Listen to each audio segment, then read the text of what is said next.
A palestra de hoje será com o professor Jackson Rui Orsolim da Silva, graduado em agronomia pela Universidade de Santa Maria, mestre pelo programa de pós-graduação em fitossanidade na área de concentração de plantas daninhas, pela Universidade de Pelotas, e doutor pelo programa de pós-graduação em fitossanidade na área de concentração de plantas daninhas pela Universidade Federal de Pelotas. Atualmente é professor adjunto da Universidade de Santa Maria, com experiência na área de agronomia, fitotecnia e ênfase no tema biologia e manejo de plantas daninhas. E sua palestra será sobre potenciais impactos no meio ambiente.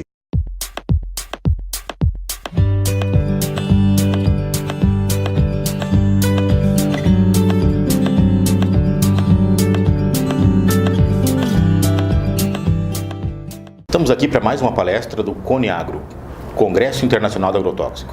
Estamos com o Dr. Jackson Rui Orsolim da Silva, mestre e doutor em fitossanidade.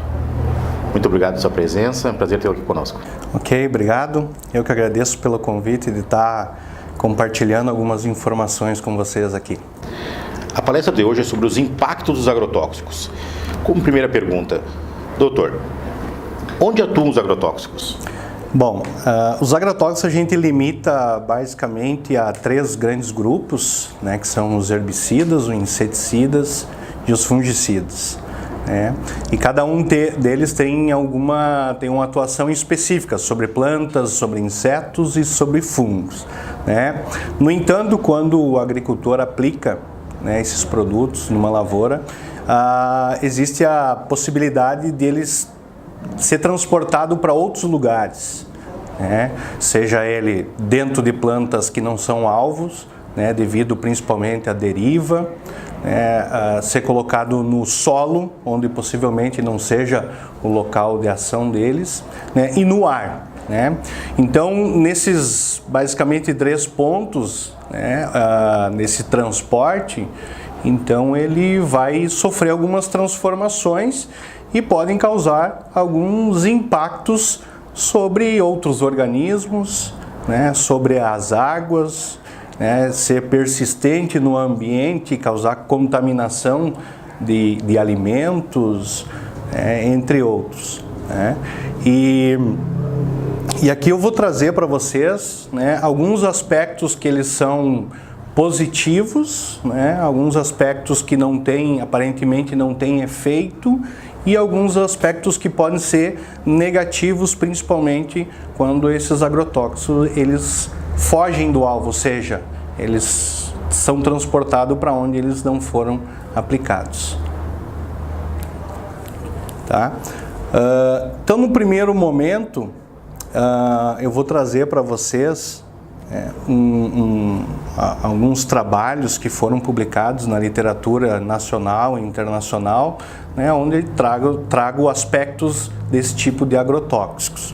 Bom, eu vou trazer um primeiro efeito aqui, que é um chamado de efeito de hormese. Tá? O que é o efeito de hormese?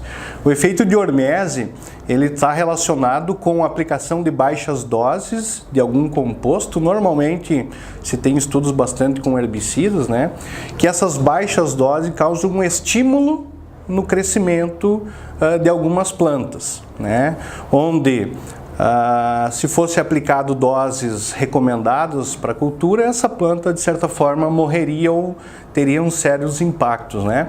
E eu trouxe alguns trabalhos que eu vou disponibilizar para vocês, que vocês podem tomar conta, né, de uma lista de plantas, onde herbicidas que em doses normais controlariam ou matariam essas plantas, e elas causam um estímulo.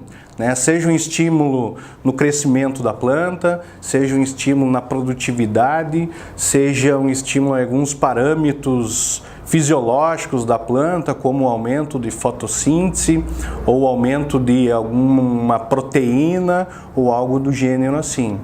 Tá? E aí eu tenho vários herbicidas que são relatados na literatura, como o diuron, o glufosinate, o glifosato, sendo o glifosato o herbicida mais estudado nesse sentido, né, onde as baixas doses elas vão causar estímulo, e esses estímulos eles podem variar de baixas porcentagens até 100% ou até mais de incremento dessas culturas, nessas variáveis que são avaliadas, né? Então eu trago outros exemplos também que tem se verificado também do metsulfuron, né, na cevada, que ela incrementa tamanho de planta, né, crescimento em massa seca e também em produtividade. Bom, no entanto, essa hormese, né, ela não serve basicamente como informação para o produtor fazer isso, né? Então essa hormese ela pode ocorrer de forma involuntária dentro das lavouras, né, quando ocorre uma deriva. Quando se aplica algum produto dentro de uma lavoura e ocorre uma deriva, então as quantidades que são aplicadas, né, que vão para a deriva, nesse sentido, elas são doses menores, tá? E essas doses menores, elas podem causar esse efeito de incremento dessas culturas, né? No entanto, nós temos um outro contraponto, que é o efeito prejudicial da deriva. O efeito prejudicial da deriva, ele tem se estudado bastante tempo sobre isso, né? Principalmente de herbicidas sobre culturas nos quais elas não são alvo, e eu quero trazer basicamente um trabalho que foi publicado pelo meu grupo de pesquisas lá de Frederico Westphalen, que ele traz os efeitos da deriva. A gente fez um trabalho, né, fazendo uma simulação de deriva de 2 herbicidas, né? Um é amplamente utilizado nas lavouras de soja, que é o 2,4-D, e outro é o dicamba. O 2,4-D, inclusive, tem problemas sérios de deriva na Serra Gaúcha por conta da produção de uva, né, das videiras, né? Exato, esse é um dos grandes problemas da aplicação, não só desse, mas como outros, né? Outros herbicidas, que é a deriva em culturas extremamente sensíveis. Então, basicamente, as frutíferas em geral, no qual se inclui as videiras, elas são bastante sensíveis. Mas eu trago um outro efeito na cultura da soja, que ela, de certa forma, ela também é bastante preocupante. Muitas vezes esses sintomas eles podem não ser visíveis, mas causar um prejuízo bastante significativo. Então eu trago um exemplo onde a gente fez uma deriva simulada desses herbicidas na cultura da soja, onde as doses que a gente utilizou, elas variaram de 0,7% da dose recomendada até 6% da dose recomendada, certo? Então, nessas doses, na menor dose que a gente testou, a gente viu o impacto que ela teve na germinação da soja, ou quando ela foi aplicada no estágio vegetativo ou no estágio reprodutivo, que ela diminuiu significativamente a germinação dessas sementes quando posteriormente foram cultivadas no próximo ano, e também o vigor. Ela baixou quase 20 pontos percentuais na germinação e no vigor nessas baixas doses dos herbicidas, numa simulação dessa deriva. Isso foi com 2,4-D e o dicamba, com 2. Exato. Então são, de certa forma, dados bem preocupantes, né, nessas áreas que são próximas a produtoras de semente de soja, Então, onde um produtor que está cultivando uma soja que não seja para semente, para grão, utilize esses tipos de herbicidas, e pode, por deriva, ir para a lavoura vizinha, principalmente em produção de grãos, onde possivelmente esses sintomas desses herbicidas podem ser pouco visíveis, e elas podem trazer um prejuízo depois no momento de vender essa semente, quando essa semente vai para o laboratório. Fazer análise de germinação e vigor, acaba percebendo e muitas vezes sem identificar de onde veio o problema. No campo, exato. Onde veio essa queda de germinação e vigor. No campo. E como tu falaste, Roberto, tem o problema das demais plantas, que tem outros interesses, principalmente essas plantas perenes. Se ocorre esse tipo de efeito, você tem uma dificuldade muito grande de você novamente reimplantar, porque os danos elas são recorrentes nos próximos anos, Então a recuperação dessas videiras aí se torna bastante difícil nesse sentido. Outro aspecto eu trago 2 outros aspectos sobre os efeitos, né, dos herbicidas sobre as doenças. Então trago 2 trabalhos que foram publicados aqui em revistas reconhecidamente, né, internacionais reconhecidamente, onde eu trago um herbicida que é um dos herbicidas mais estudados, né, o glifosato. Qual o efeito que o glifosato possui sobre a incidência de doenças de algumas culturas, certo? E eu trago 2 exemplos aqui, uma na cultura da soja e outro na cultura do trigo, certo?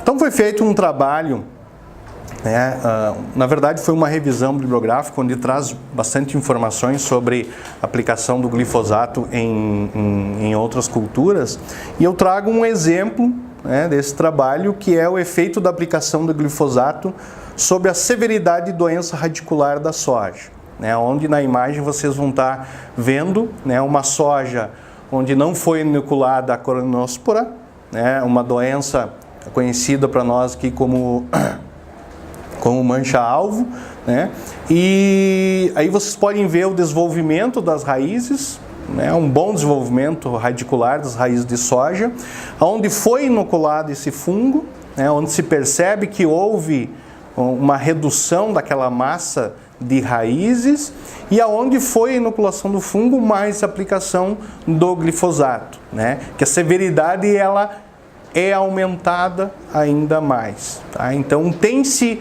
esse efeito, digamos, sinérgico, né? Sinérgico em relação ao aumento da severidade com a aplicação do glifosato. Bom, por que ocorre isso? Então o glifosato ele possui uma rota bastante conhecida na planta e muito importante na planta, que é a rota do Shikamato, né? Essa rota do Shikamato, ela tem uma importância significativa porque 20%, né, de todo o carbono metabolizado lá dentro da planta, ela é responsável, a rota do Shikamato é responsável por esses carbonos. E ali derivam vários outros efeitos que a planta, ou produtos, substâncias que a planta produz, né, como em função desta rota, né? Dentre eles, né, o sistema de defesas de doenças, principalmente, é um dos aspectos. Então a gente conhece lá as fitoalexinas, né, que são substâncias que impedem o desenvolvimento das doenças. Então, como o glifosato atua justamente nessa rota do Shikamato, certo?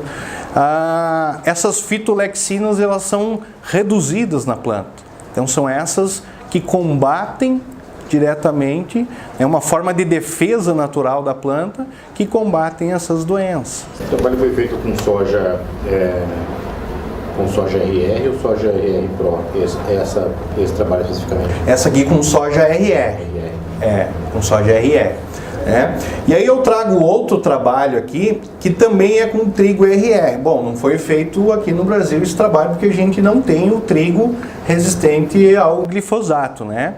Mas ele traz um efeito benéfico, né? Onde vocês podem ver na figura aí, né, a inoculação de puccínia triticina, que é a ferrugem do trigo, né, onde foram inoculados, onde vocês podem ver na foto bem da esquerda ali, o desenvolvimento da doença, onde não foi aplicado o glifosato, né? Nas próximas 2 folhas a gente pode ver o seguinte: quando o glifosato foi aplicado 14 dias antes da inoculação desta doença na folha, a gente pode ver uma redução bastante significativa dessa doença, né? E quando esse glifosato foi aplicado 1 dia antes da inoculação, basicamente a gente não vê sintomas de doença, tá?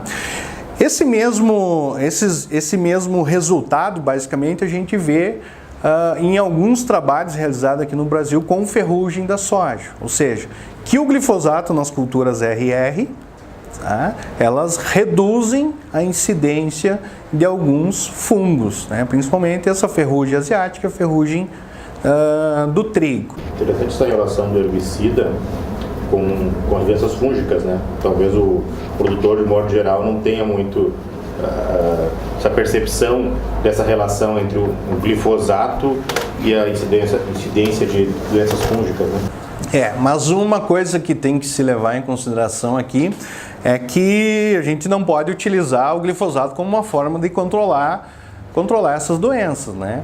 Então ele tem efeito, né, positivo em alguns casos e negativos em outros, ele possui efeito, né? No entanto, o produtor não pode utilizar como uma ferramenta para controlar. Então eu acho que tem que se levar em consideração aqui, né, principalmente os efeitos negativos, né, que a aplicação de algum produto pode ter sobre o aumento da severidade na cultura, né?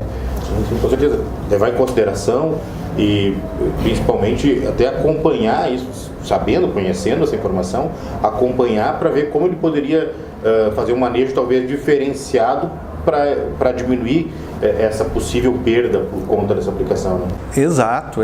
Né? Principalmente eu acho que a gente, quando pensa em manejo de doenças, né, utilizar formas baratas de controlar doenças. Qual é a forma mais barata de controlar doenças? É utilizando cultivares resistentes, por exemplo. Que o incremento, que o custo desse controle é bem menor comparado com qualquer outro, né? Então essa seria uma das formas de evitar, sabendo dessa informação, né? Então eu trouxe esses dois trabalhos aqui, que eles trazem justamente isso, né? Dos efeitos, um efeito positivo, outro efeito negativo. Bom, existem vários outros herbicidas que possuem efeito, né? Porque a quantidade de informação que a gente tem, ela é relativamente grande, né? Então eu só trouxe algum exemplo aqui do glifosato, porque é um dos herbicidas mais utilizados na agricultura, né? Então, por exemplo, hoje, se você pensar em Brasil, entre os 10 agrotóxicos mais vendidos no Brasil, né, se nós pegarmos o primeiro, que é o glifosato, ele deve gerar em quase 180 toneladas no último ano de ingrediente ativo, né?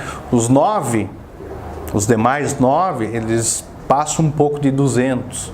Então, o glifosato ele tem uma certa importância no mercado brasileiro e no mercado mundial, né? Então, por isso que eu trouxe alguns resultados dele aqui, mostrando, né, os seus efeitos de doenças, né, na maior incidência ou severidade e no efeito contrário, né?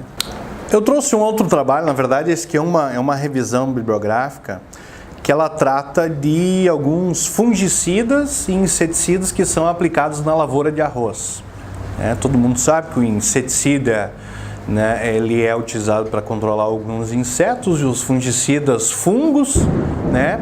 No entanto, né, eu vou trazer bastante informações sobre lavoura de arroz aqui, porque a gente fala que a lavoura de arroz é um ambiente um pouco mais frágil, né, no sentido de aparecer contaminação.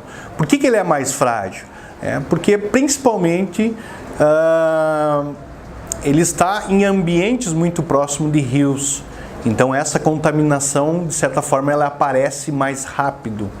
Normalmente em outras regiões aqui, onde a gente tem matas ciliares, de certa forma protegendo alguns rios, na lavoura de arroz é um pouco mais difícil de acontecer isso, né? Então por isso que a gente fala que esses ambientes eles são um pouco mais frágeis nesse sentido de aparecer, né, alguma contaminação que ocorre dentro da lavoura para dentro desses corpos d'água, né? E outro motivo é devido a ser áreas bastante baixas, né? Isso fica uma área áreas com muito próximo nível dos lençóis freáticos, né? Muito próximo do solo. Então eles ficam muito mais suscetíveis a serem contaminados, né, por qualquer ação que a gente faça lá dentro da lavoura. Tá? E aí teve um trabalho que foi discutido sobre os impactos sobre organismos não alvo dentro das lavouras de arroz ou dentro de rios da aplicação de inseticidas, né? E o que os autores verificaram nisso? Que os herbicidas, os fungicidas e inseticidas, alguns eles são bastante persistentes no ambiente, bastante persistente no ambiente, e outros nem tanto. Tá? A baixa persistência dele não quer dizer que ele não tenha um impacto sobre o organismo. Então ele pode ter efeito lá sobre principalmente alguns micro-organismos lá dentro das águas de rios, de lagos, que são os organismos, os zooplânctos, fitoplânctos, que são alimentos de muitos peixes. Então essas baixas quantidades desses produtos dentro desses ambientes, eles podem diminuir a fonte de alimentação desses peixes e com isso causar um impacto sobre a produção de peixe, sobre os animais que existem associados àqueles ambientes. Também existem alguns trabalhos que mostram os efeitos desses agrotóxicos aplicados na lavoura de arroz, principalmente, mas não só na lavoura de arroz, é claro, sobre organismos bentônicos. O que são esses organismos bentônicos? Eles são insetos que são associados ao sedimento de fundo do rio. Tá? Então, quando algum agrotóxico ele é aplicado para dentro da lavoura, eles podem cair, ser transportado para a água, e lá na água ele se difundir na água e ficar no sedimento, ou seja, no fundo do leito do rio, onde existe uma vida ali dentro, que invariavelmente são esses organismos bentônicos. Então, nos estudos de monitoramento de qualidade de água associado à agricultura ou associada a áreas urbanas, esses organismos bentônicos, eles são um indicativo da qualidade de água.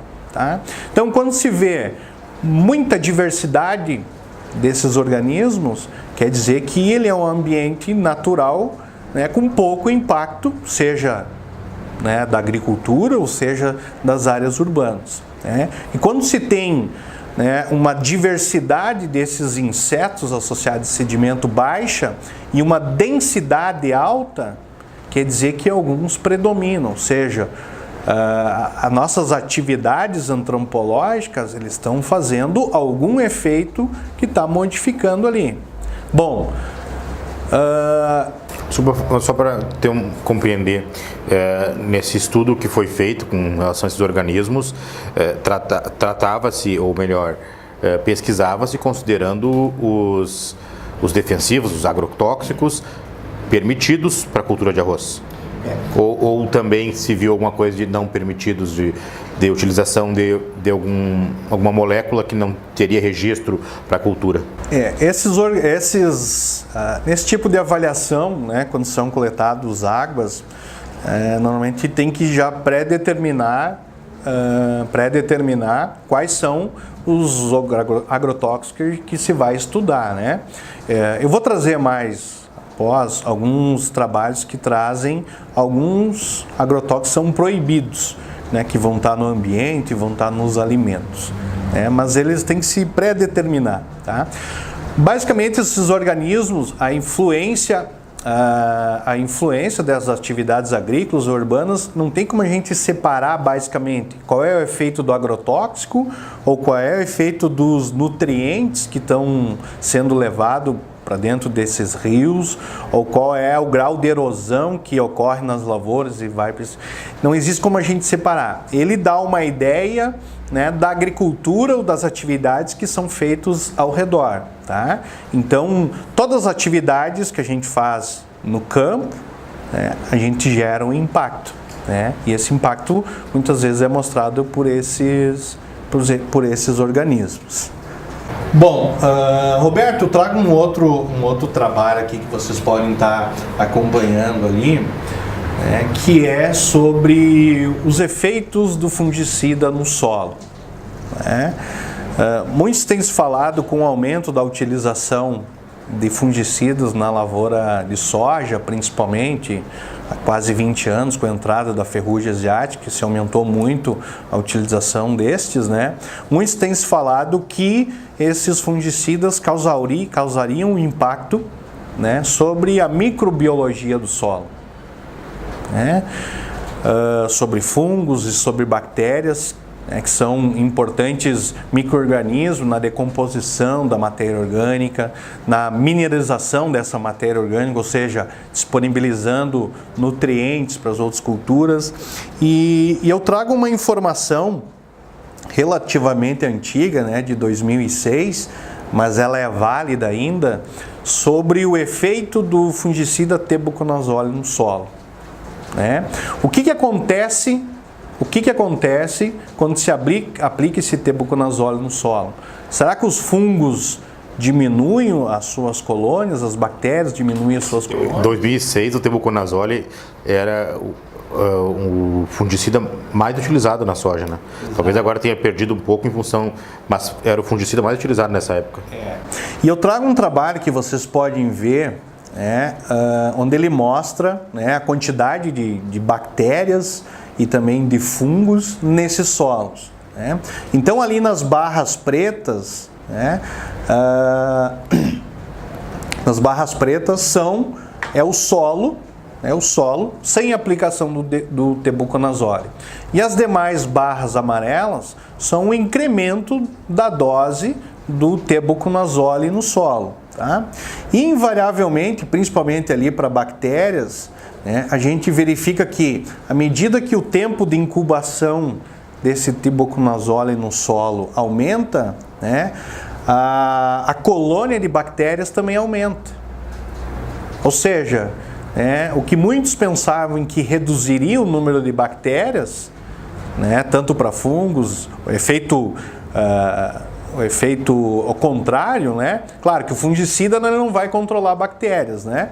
Mas ele há um aumento. Por que há um aumento? Porque essas bactérias utilizam o fungicida como fonte de alimento, ou seja, essa bactéria ela vai degradar esse fungicida, né, e utilizar todos os elementos que existem ali, ou parte deles, como uma forma de incrementar, né, a sua colônia, tá? Lá nos fungos, a gente vê o seguinte, né, que um dia após a incubação, no tratamento onde não se tem o tebuconazole, né, ele tem uma colônia um pouco maior, e onde tem o fungicida, né, a colônia é um pouco menor. Mas à medida que vai evoluindo o tempo desse tebuconazole, a gente chega a um momento que não tem diferença, né? Ou seja, ele causa impacto? Causa, mas esse impacto ele não é recorrente. Então, os fungos que poderiam ser influenciados, né, em menos de 30 dias, a colônia já fica normal como no ambiente onde não foi aplicado o tebuconazole. Então ele tem uma queda inicial? Tem, mas ele não é persistente. Dá para ver que em 28 dias já se restabelece a colônia de fungo. Um outro efeito, digamos assim, secundário dos agrotóxicos que eu trago aqui é um trabalho mais antigo ainda. É um trabalho de 1996, né? Com relação à utilização do herbicida atrazina. É um herbicida muito utilizado em vários países, principalmente na cultura do milho. Então, basicamente, todas as lavouras de milho utilizam. E esse também é um dos herbicidas bastante combatidos, o seu uso, pelos problemas que eles causam, né? Principalmente de contaminação de água subterrânea. Mas eu trago aqui um outro efeito. Desculpa, só perguntando, esse é só atrazina, não atrazina mais cimazina? Só atrazina. Então eu trago um efeito sobre a biologia do solo. Qual é o efeito que o herbicida atrazina traz sobre a biologia do solo? Então foi avaliado aqui os colêmbulos, né? O que são colêmbulos? Eles são artrópodes que vivem no solo e eles fazem, digamos assim, o primeiro ataque à palha das culturas, as folhas, né, para deixar, né, para os micro-organismos fazerem o segundo ataque. Então eles preparam essas amostras de palha, digamos assim, né, para os micro-organismos serem mais eficientes na hora de decompor, tá? E eu trago dois gráficos aqui que mostram a distribuição desses colêmbulos, né, no perfil do solo. Ora, nas nossas lavouras de plantio direto, a gente sabe que a palha ela fica na superfície. Ou seja, então quanto mais profundo esse colêmbulo ficar, menos efeito ele vai ocasionar lá na decomposição inicial dessa palha. Tá? E aqui eu trago um exemplo, né, de uma avaliação em várias estações do ano, né, um monitoramento da profundidade que esses colêmbulos estão no solo, né, em local onde não foi aplicado atrazina. Então verifica-se que onde não foi aplicado atrazina, né, esses colêmbulos, né, 80% da distribuição desses colêmbulos, ele está numa faixa ali de 0 a 10 centímetros de profundidade. Então, numa superfície. No entanto, né, com a aplicação de atrazina, basicamente se inverte a posição desse colêmbulo. Esse colêmbulo passa a andar mais profundamente, onde 60% desse colêmbulo ele está numa profundidade abaixo de 10 centímetros. Tá? Então, a aplicação deste químico, desse herbicida, de certa forma, ele causa um impacto negativo na decomposição, né, da matéria orgânica.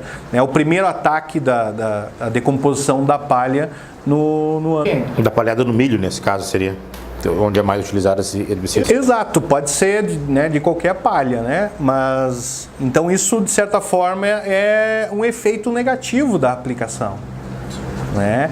Porque as bactérias vão demorar mais tempo para disponibilizar os nutrientes daquela palha posteriormente, porque não tem o primeiro ataque desses colêmbulos, né? Então, como eu falei anteriormente, toda vez que a gente faz alguma atividade no campo, né, a gente causa um impacto. Tá? Então as nossas atividades, elas têm que ser com o menor impacto possível. Então é por isso que eu trago essas informações. Tá? Mas o produtor talvez de milho vai poder verificar numa situação como essa, se ele fizer uma aplicação então com atrazina, ou enfim, no momento que ele utilizar a atrazina, ele vai ver uma demora maior na palhada do milho para se decompor. Em uma situação onde ele não utilizasse, ele vai poder verificar isso no campo. Exato, exato.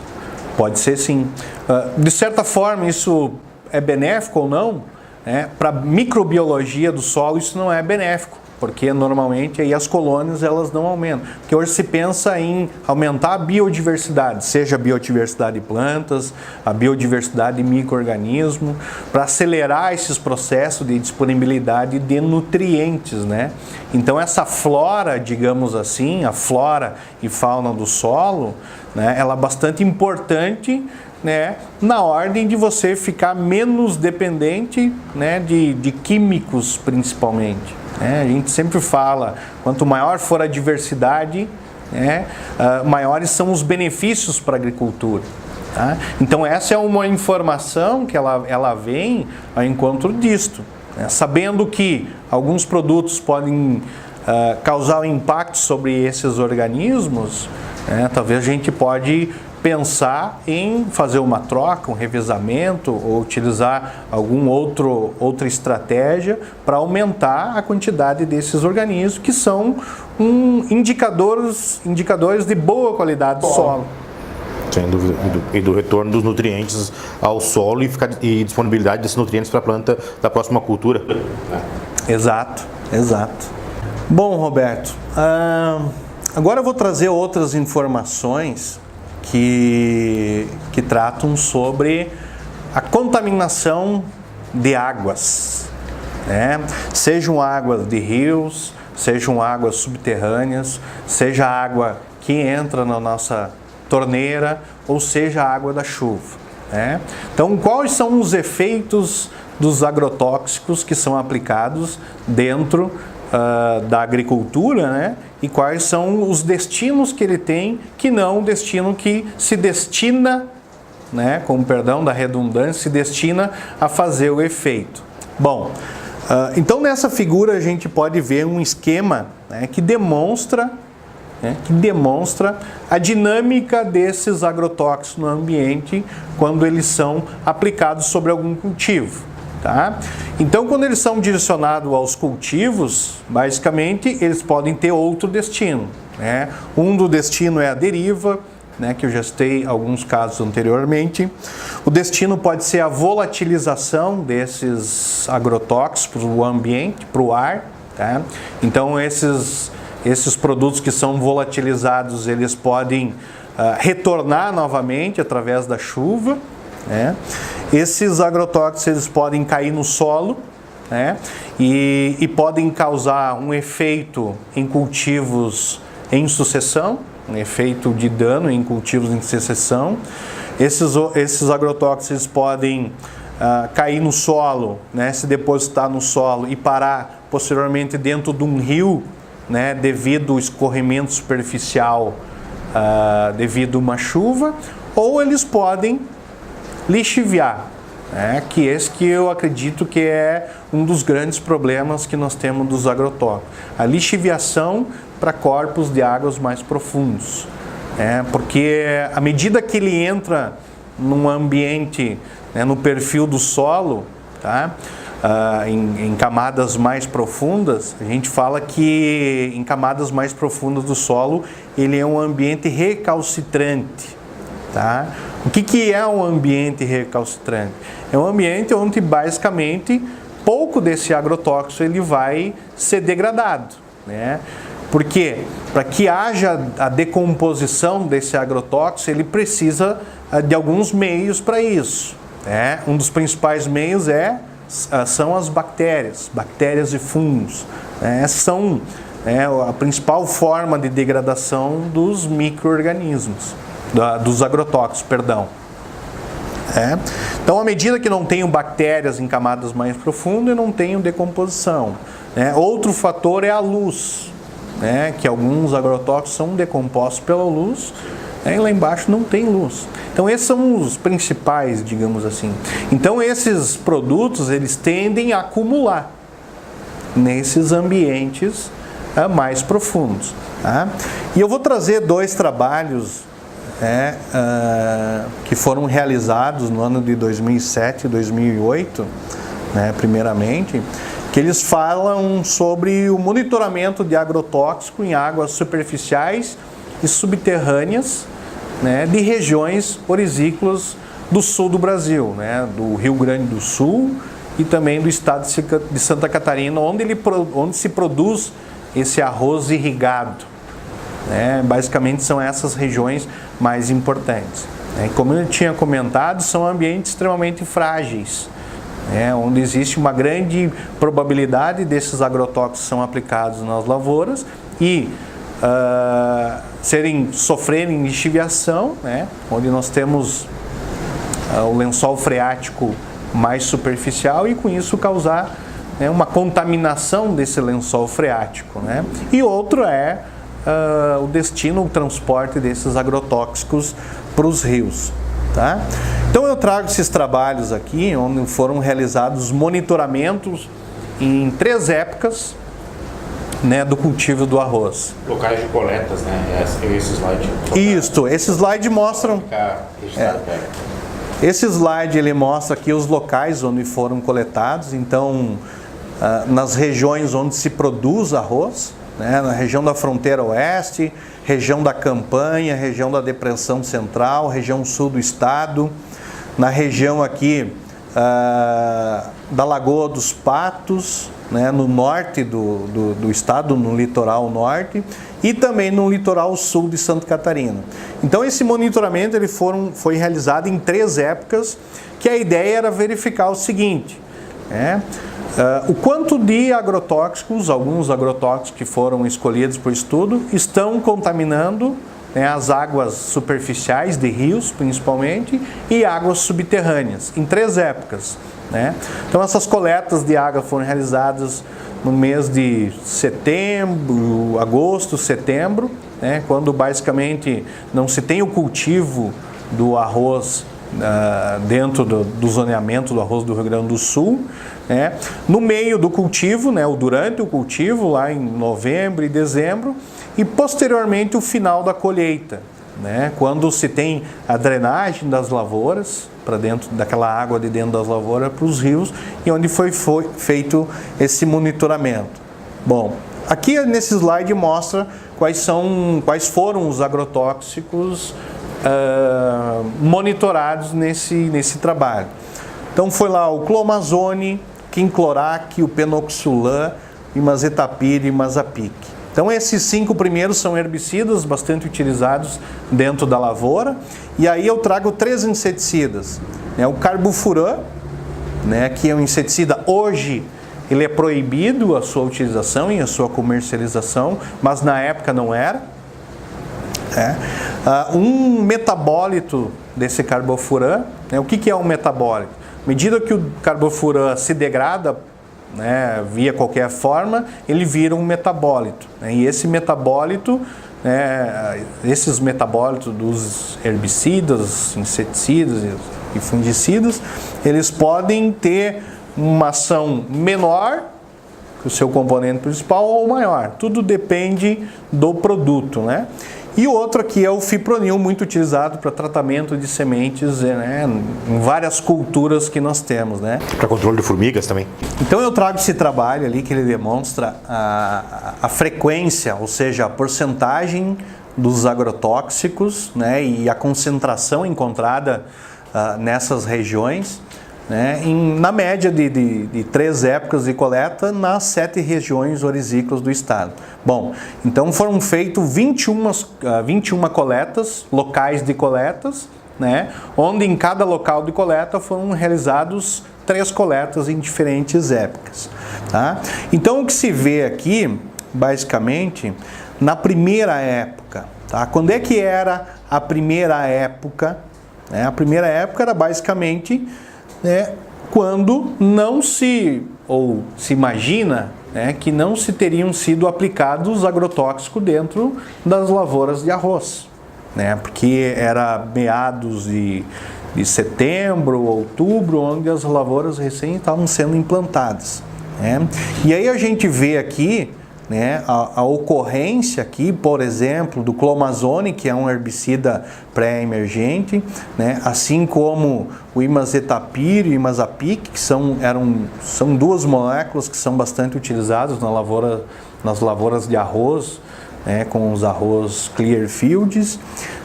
E aí nós temos um inseticida e o seu metabólito, que a gente vê aqui uma frequência de quase 30% no inseticida carbofuran.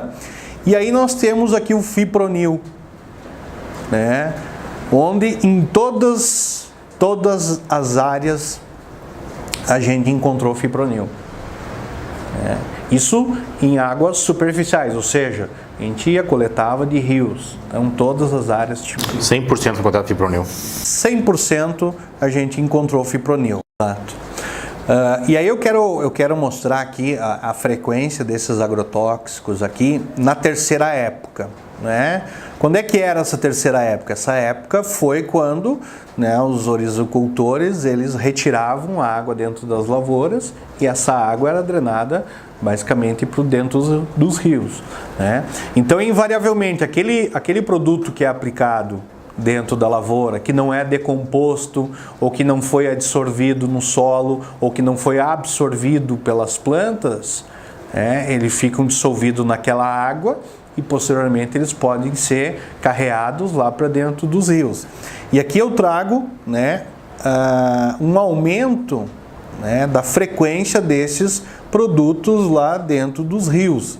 Então a gente pode ver aqui que o clomazone foi encontrado na metade das amostras, na terceira época, E aí nós vemos o seguinte, um aumento significativo aqui do imazetapir e imazapic, 95% do imazetapir encontrado nas amostras e 50% do imazapic, E o fipronil aqui ele permaneceu com 100% em todas as épocas, tá?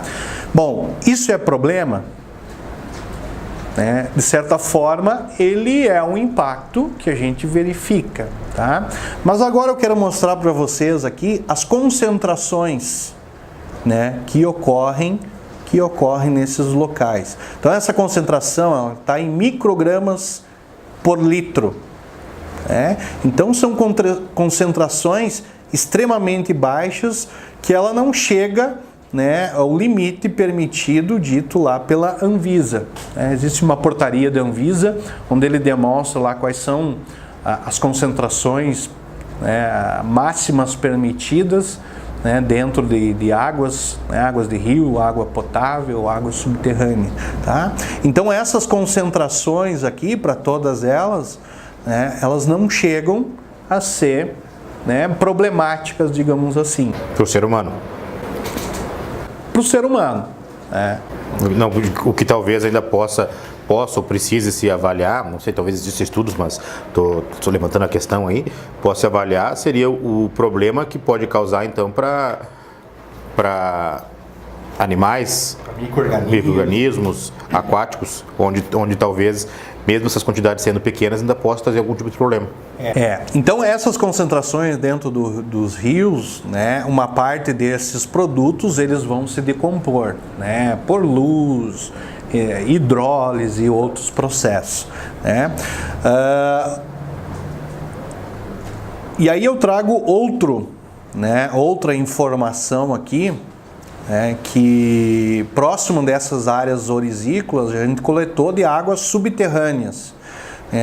O que eu delimitei aqui, o que são águas subterrâneas? Na verdade, essas águas subterrâneas eram locais onde a população rural utilizava como uma fonte, né, de água potável. Tá? Então essas águas subterrâneas, por serem em áreas próximo à lavoura de arroz, né, que são chamadas de áreas de várzea, né, o lençol freático ele é bem pequeno, ou seja, a profundidade ele não é muito grande. Tá? Então a profundidade desses poços que a gente coletava, eles variavam de 3 metros de água ao nível do solo até mais de 60 metros. Então era relativamente não tão profundo, né, devido a eles estarem num ambiente, né, baixo, né, os chamados de várzea. Tá? Bom, então esse aqui foram das mesmas épocas onde foram realizadas as coletas de águas superficiais, e eu trago o seguinte, né? Na primeira época ali a gente vê esses produtos aqui em águas subterrâneas, onde a gente verifica aqui para o clomazone, mazapique e mazetapir, a gente vê uma certa frequência desses herbicidas dentro da lavoura de arroz, né?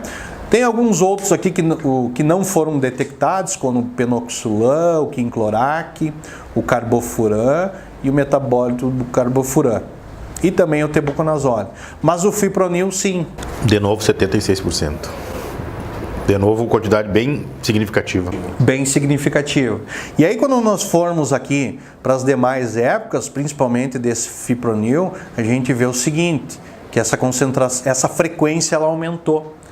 Ou seja, então aqueles produtos que foram aplicados dentro da lavoura, eles recarregaram nesses corpos d'água. E aí a gente verifica aqui que 100% das avaliações que a gente fez, a gente encontrou novamente o fipronil. Tá? E outro, né, um herbicida bastante significativo aqui, foi o imazetapir, com 95% da ocorrência nesses locais, e o clomazone aqui com 55%. Tá? Então, esses herbicidas, inseticidas e fungicidas, de certa forma, que são aplicados dentro da lavoura, eles estão contaminando, ou seja, eles estão chegando nos corpos d'água, estão sendo lixiviados, né, para águas profundas. Tá? E é aqui que eu acho que está o problema, porque a decomposição desses produtos ela já é um pouco mais restrita, né, devido a estar num ambiente recalcitrante. No entanto, veja as concentrações aqui. Na tabela anterior a gente estava falando, né, de concentrações em microgramas por litro. Né? Se você observar aqui nas concentrações, a gente já está falando em nanogramas por litro. Né? Então são concentrações muito mais baixas, né? Porque aqui a grandeza ela alterou. Tá? Então a gente encontra aqui né, algumas concentrações, só que essas concentrações estão muito abaixo, né, podendo estar mais de 1 milhão de vezes abaixo daquelas que são, né, os valores máximos permitidos. Né? Mas isso traz a informação de que isso está ocorrendo e isso ele pode ser um problema. À medida que aumenta a concentração desses produtos nessas águas subterrâneas, ela pode estar se tornando um problema. Né? Mas esses parâmetros aqui, ele não diz que a gente pode causar uma certa preocupação muito grande, porque esses limites são muito abaixo daqueles que são permitidos. Mas acende uma luz aí, talvez para se pensar em alternativas, ou se pensar e se cada vez mais desenvolver alternativas, por conta de que essa concentração pode aumentar ao longo do tempo, ainda mais se não tem degradação. Exato. Né? Então... E as atividades agrícolas, enfim, elas continuam, né? E continuam. Esse trabalho mesmo de 2007, isso. Se fosse talvez repetir ele hoje, os números podem mostrar uma evolução. Exato. O problema é justamente isso, é o acúmulo desses agrotóxicos nesses ambientes, e que pode vir trazer alguns problemas. Eu trago um outro trabalho aqui de um colega, que ele fez um monitoramento muito semelhante. No entanto, ele fez uma ampliação maior dos químicos que foram monitorados. Então, esses agrotóxicos, houve uma ampliação, dos agrotóxicos avaliados para ter uma magnitude maior, de produtos que foram aplicados dentro dessas lavouras. Então, foram 14 diferentes tipos de herbicidas, foram 9 inseticidas, 3 fungicidas e 2 hormônios. Bom, esse monitoramento, nos primeiros trabalhos a gente viu que foram monitorados em águas superficiais e águas subterrâneas. No entanto, o colega ele fez um monitoramento de água de chuva. Como é que um agrotóxico vai parar na água da chuva? Então, quando eles são aplicados, existe um transporte que é chamado ou deriva ou volatilização. Então, é a perda para o ar desses agrotóxicos. Bom, e aí o colega fez esse trabalho em 2 épocas. Então, ele adiantou a primeira época, que foi em junho, e essa segunda época foi durante basicamente o mês de outubro, novembro. Então, o que ele encontrou aqui, na água de chuva? Então, as regiões que foram monitoradas foram basicamente as mesmas do estudo anterior, e essa água de chuva ela foi coletada dentro das cidades. Em cada uma das regiões que produz arroz do Rio Grande do Sul, em uma determinada cidade, se colocava um ponto de coleta, e essa água era o que estava indo lá na cidade. Não era a água da chuva que estava caindo lá na lavoura. Era a água da chuva que estava caindo na cidade. Que mostra esse transporte que vai muito além. Bom, no momento que estiver no ar também não há como controlar para onde ele vai, né? Provavelmente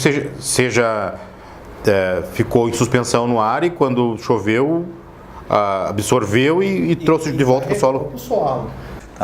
Então o colega verificou aqui, o bentazon, que é um herbicida, e o clomazone, que foi verificado aqui na primeira época, isso lá em junho, em 36% das amostras para o bentazon e 6% do clomazone. Na segunda época, que é a época em que ocorre basicamente a aplicação desses químicos dentro da lavoura, também se percebe aqui 27% de frequência do bentazon, 13% do clomazone e 10% do imazapic.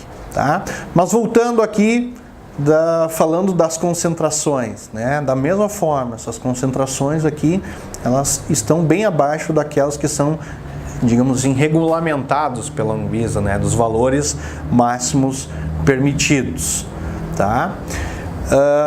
E ainda nesse outro trabalho eram, né, feitos análise de água potável. O que era água potável? Era aquela água que passava pelo um tratamento, né, que chegava à torneira, né, dentro das cidades. E também se verificou aqui que esses mesmos produtos foram encontrados lá. Muda um pouco aqui as frequências, mas esses mesmos produtos eram encontrados, embora em concentrações bastante baixas ainda. Tá? Aí o pessoal pode estar se perguntando, bom, mas o tratamento de água ele não limpa os agrotóxicos da água? Não. Eles precisam de metodologias mais específicas para que ocorra a degradação desses agrotóxicos dentro dessas unidades de distribuição de água. É importante talvez salientar, pelo que disseste aí, que nesse momento não se encontrou nada que traga problema, ou está abaixo do que a legislação diz hoje como o ideal. Porém, está se encontrando cada vez mais e é alarmante, tem que estar preocupado, né, e acompanhar isso, né? Roberto, esse foi um trabalho em regiões específicas, mas isso não quer dizer que não se tenha valores maiores. O que a gente tem que fazer basicamente é um monitoramento dessas águas para verificar, principalmente se estão em valores acima daqueles permitidos e tentar resolver esses problemas de alguma forma. Porque a longo prazo a gente não sabe quais são os impactos que esses produtos podem causar para a nossa saúde. Muito interessante essas informações, mas ao que sei, não está na bula dos produtos, ou o agricultor que vai utilizar lá, ele não tem ideia da volatilização, como esse produto pode evaporar e talvez ir para o ar. Isso não é uma informação que chega até o agricultor hoje? Não, essas informações elas não estão na bula, elas fazem parte das características físico-químicas desses produtos, desses agrotóxicos. Então, mas essas características elas estão disponíveis, se você buscar na internet e procurar por essas características, você pode encontrar. Então, nessa tabela aqui dos agrotóxicos monitorados, a gente pode ver algumas características deles, quanto à sua solubilidade, como a pressão de vapor, tem outra informação aqui que se refere à capacidade desse agrotóxico ficar adsorvido no solo. Ora, se ele fica mais adsorvido, ele não fica mais propenso a sofrer, por exemplo, lixiviação. Então, essas informações, invariavelmente, não existem nas bulas. Mas a gente consegue essas informações na literatura científica, elas são bastante difundidas. E no caso desses produtos que eu mostrei anteriormente, que são mais suscetíveis a ocorrer na água da chuva, principalmente ele está relacionado com a volatilização. São produtos que são mais voláteis. O que é um produto mais volátil? É um produto aquele que tem a maior facilidade de se perder para o ar. Então esses produtos, quando são aplicados, e aí a gente vê a questão das condições meteorológicas, principalmente temperatura, vento e umidade relativa do ar. Quando essas condições elas não são benéficas para as aplicações, existe uma probabilidade muito grande de ocorrer mais perdas desses produtos. E essas perdas vão se transformar principalmente em esse agrotóxico está se destinando ao ar, por exemplo. Então esse é um aspecto importante, mas essas informações pro produtor, elas não são tão acessíveis assim como na bula, Eu não tenho informação completa com relação a isso, mas eu sei que o 2,4-D houve uma modificação do produto, do produto final, não da molécula, no sentido de diminuir essa volatilização dele, E o produto atual é diferente do 2,4-D lá atrás, quando começou, Ele tem foi modificado o produto final de forma a ter um pouco menos de volatilização, né? Exato. No passado a gente basicamente tinha duas formulações de 2,4-D éster e o 2,4-D amina, né? Eles tinham a mesma, as mesmas características de produto, né? No entanto, esse 2,4-D éster ele tinha um potencial de volatilidade maior, ou seja, ele era mais perdido, né, mais facilmente para o ambiente, ou seja, na forma de volatilização. Então, devido a vários problemas que ocorreram em função desta formulação de 2,4-D, ela já não existe mais no mercado brasileiro, né? Então, outras empresas, né, estão investindo bastante na questão de formulação, né?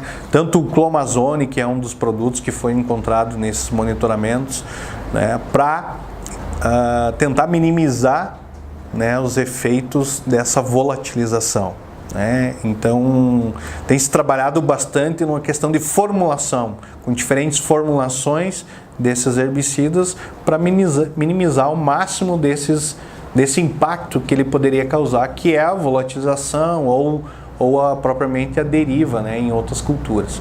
Mas tem se trabalhado bastante nesse sentido, né, as empresas que detêm esses produtos.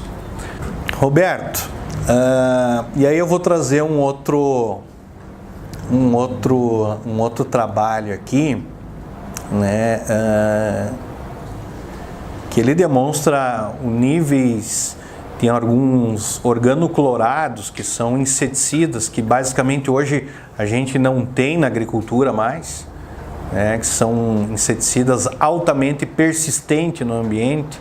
Então eles possuem algumas características que o tornam ele lipofílico, ou seja, ele tem uma afinidade por gordura, tá? Então isso são características que fazem que esses produtos eles vão sendo transferidos dentro das cadeias tróficas, né? E isso tem se mostrado vários estudos dos problemas que esses produtos podem causar, né? E eu trago um trabalho que foi publicado em 2006, né, na revista Ciência Rural, que é intitulado Os Níveis de Organoclorados em Queijos Produzidos no Rio Grande do Sul. Então foram coletados, né, queijos em tipos coloniais, queijos em mercados, para avaliar a frequência de alguns compostos, como vocês podem ver aqui. Então, esses compostos aqui, né, nós temos alguns inseticidas aqui, o lindano, o aldrin, né, e esses outros aqui, né, são da família do DDT. Né? Na verdade, eles são metabólitos do DDT, que é um inseticida muito conhecido, que foi bastante utilizado. Então, esses compostos, esses inseticidas, principalmente o DDT, né, o seu uso e comercialização na agricultura, eles foram proibidos em 1985. Então, já faz mais de 30 anos que esses produtos foram aplicados, né? E aí se verifica aqui a ocorrência ou a frequência desses compostos aqui, né, em quase 100% das amostras. Claro que o número da amostra é relativamente pequeno, foram 18 amostras, mas isso traz um dado preocupante, né? Como inseticida que foi banido, né, há muitos anos atrás, ele está presente nos dias atuais, tá? Então, basicamente, isso é em função das suas características físico-químicas, né, que ele tem uma degradação no ambiente muito lenta, né? Para você ter uma ideia, né, a meia-vida desse produto, ela pode girar em torno de 6.000 dias. O que é uma meia-vida de 6.000 dias? Quer dizer que demora em torno de 6.000 dias para degradar a metade desse produto no ambiente, né? Devido às suas características físico-químicas, né? Então, se a gente olhar, né, o arranjo dessa molécula, a gente vai ver alguns compostos que são de difícil degradação por micro-organismos, né, que são compostos onde tem cloro, iodo, bromo, tá? Então esses elementos nesses agrotóxicos, eles os tornam tóxicos para os micro-organismos, né, que decompõem essa molécula. Então, por isso que ele é um produto que persiste, né? E como característica desse produto, que ele tem uma alta lipofilicidade, o que é isso? Ele tem uma afinidade por tecido gorduroso ou gordura. Esse elemento ele vai passando por diferentes níveis tróficos. Bom, então quando ele é aplicado lá na lavoura, as plantas absorvem, né? E aí essas plantas que servem de alimento para os animais, no caso aqui, né, os bovinos, eles vão transferir aquela quantidade que foi aplicada na lavoura, né, para o seu organismo, né? E como a gente se alimenta de produtos de origem animal, a gente também vai estar acumulando esses produtos. Bom, então esses produtos eles já foram banidos, mas eles vão persistir, tá? Atualmente a legislação ela de certa forma ela nos protege, né, desses produtos perigosos, porque já foram proibidos, né? E os químicos que são produzidos hoje eles são muito menos danosos, né, do que esses que eram utilizados há 30, 40 anos atrás. Mas a gente não pode deixar de cuidar disso, né, de observar alguns aspectos quando a gente utiliza esses produtos. Isso não quer dizer que eles são menos perigosos que os anteriores, né, que a gente deve se descuidar. Pelo contrário, né, a gente está gerando informações, né, e essas informações a gente deve utilizar na ordem de minimizar os impactos desses produtos. Sem dúvida. Entra um ponto importante, porque uma modificação de legislação lá atrás acabou proibindo alguns produtos, o que ocorreu lá em 85, né? E talvez hoje nós estamos discutindo, aliás, é um projeto de lei de 2002, onde vem a questão de liberação de novos produtos ou de agilizar a liberação, porque o processo é um pouco demorado, ou que questiona essa PL, que o processo de liberação de novos produtos é muito demorado, né? Então, no sentido de liberar com mais facilidade, ou trazer novos produtos para a agricultura que existem já utilizados em outros países e que no Brasil eles têm uma demora maior para liberação por conta da atual legislação, né? Eu não estou defendendo nem indo contra aqui a liberação, mas que é importante trazer a discussão sobre isso, e principalmente a discussão sobre os novos são melhores ou menos danosos do que os atuais, né? Tem que talvez se pensar nisso e se discutir mais isso, né?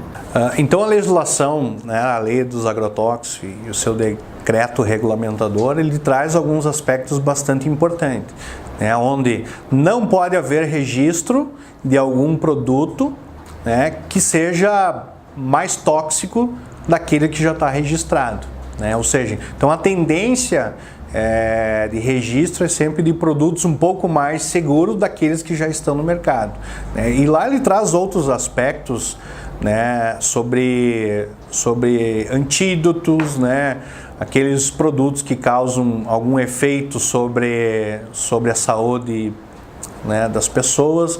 Então ela traz, né, uma segurança, né, de que produtos mais perigosos eles não vão ser registrados, né? E a gente está numa agricultura, né, tropical, né, onde a quantidade e a evolução de pragas e plantas daninhas ela é muito maior, né, se comparado com regiões onde se tem agricultura, né, de clima temperado, né? Então eu acredito que os agrotóxicos, de certa forma, eles são importantes para a nossa agricultura, né? No entanto, eu trouxe aqui, né, alguns problemas relacionados a eles. Sem dúvida, é importante discutirmos os problemas e olharmos para os problemas de forma a minimizá-los e resolvê-los, né? Sem dúvida. Por isso que é muito importante sua palestra nesse sentido, porque o agricultor ou mesmo os novos profissionais da área agrícola, é importante que saibam de tudo isso para nós pensarmos em forma de diminuirmos esses problemas, né? Exato, se a gente não levantar os problemas, a gente não vai tentar minimizá-los eles, né? Então a ideia disso foi justamente isso, a gente usar eles, né, de forma racional, né, para que a gente cause o menor impacto possível desses agrotóxicos aí. Mas, professor, e como é possível então diminuir esses problemas aí relacionados aos agrotóxicos? Bom, o primeiro deles é a gente pensar, né, de que forma que os agrotóxicos não podem ser utilizados como a única forma de manejar plantas daninhas, as pragas e as doenças. Então, a gente tem que pensar num manejo integrado, ou seja, integrar outras formas, né, de manejo desses problemas na agricultura, de forma que a gente utilize, né, a menor quantidade possível, né? Hoje a gente tem conhecimento, existem as informações, né, para a gente utilizar outras formas de controle dessas pragas, doenças e plantas daninhas, né, que faz com que a gente utilize de forma mais racionalizada, né, o uso desses agrotóxicos. Então esse é um dos pontos, né? Outro ponto, né, práticas conservacionistas, tá? E aí você pode me perguntar, mas o que tem a ver a prática conservacionista do solo, principalmente, com a menor utilização dos agrotóxicos? Tá? O que seriam práticas conservacionistas hoje? Né? Algum exemplo? Uso de palha, né, para evitar a erosão, escorrimento superficial, uso de curva de nível. Então isso são práticas que fazem com que, né, os agrotóxicos que são aplicados dentro da lavoura, eles não sejam, né, transportados para outros lugares, né, principalmente com relação à chuva. Então, ou tão facilmente transportados. Tão facilmente, exatamente, tão facilmente transportados. Então essas práticas, né, quando se aumenta, por exemplo, a matéria orgânica no solo, então aumenta a quantidade de micro-organismos, né, que fazem a decomposição desses agroquímicos, né, que não chegam no seu alvo e chegam num alvo secundário, né, ou uma cultura ou local não alvo, né? Então que esse ambiente, né, ele possa de certa forma minimizar os efeitos ou degradar esses produtos, né? Dentre outras estratégias que nós temos para, né, reduzir, primeiro, informação e treinamento. Treinar aquele operador de pulverizador, principalmente, a fazer aplicações no momento correto, na hora certa, né, levando em considerações as condições meteorológicas, né, temperatura, umidade relativa do ar. Então são isso pontos que a gente leva sempre em consideração, porque quando a gente fazer a aplicação desses agroquímicos dentro das lavouras em condições ideais, a probabilidade dele ser transportado para outro local, ele é muito menor, né? E quando essa probabilidade é menor, o impacto também é menor. Então é outro ponto, tá? E um ponto que talvez seja um pouco mais de novidade dentro da agricultura, né, é utilizar as estratégias que a agricultura de precisão ela utiliza, né, na forma de minimizar o uso desses agrotóxicos. Então a gente já vê aplicação, né, de vários produtos de forma localizada, ou seja, no alvo. Tá? Então se tem dados aí onde se reduz 90% da aplicação de herbicidas, por exemplo, né? De forma localizada. Então a agricultura de precisão ela vem somar muito nesse sentido, né, de você evitar o uso desnecessário de algum químico dentro da lavoura. Professor, muito obrigado por essas informações, são muito importantes para a gente discutir, muito importantes para o nosso congresso, e eu tenho certeza que o pessoal vai aproveitar bastante e vai trazer essa discussão que é tão importante. Muito obrigado, professor. Ok, eu agradeço o convite por participar desse primeiro Coniagro, né? E fico à disposição de vocês para o próximo evento também, né? Para estar tratando não só desse assunto, mas de outros assuntos que forem relevantes para a nossa agricultura.